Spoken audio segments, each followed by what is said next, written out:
मित्रहरू आज अचम्मै लाग्यो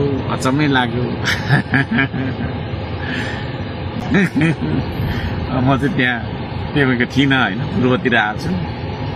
त्यो मौका छोपेर भनौँ न, अब बोलिरहेको आगोमा हाम फाले, मैले हाम फाल्ने निर्णय गरेँ।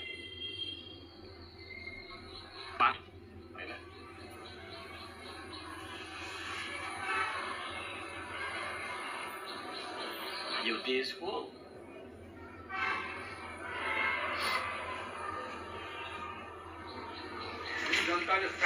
नबोल्नु न दाइ, नबोल्नु न तपाईँ, नबोल्नु न। थाहा छ मलाई, सबैको मलाई थाहा छ, तर यो कुरालाई व्यक्त गर्दाखेरि त्यति इजी छैन क्या, त्यसले गर्दा हो। मलाई कसैको साथ नभएको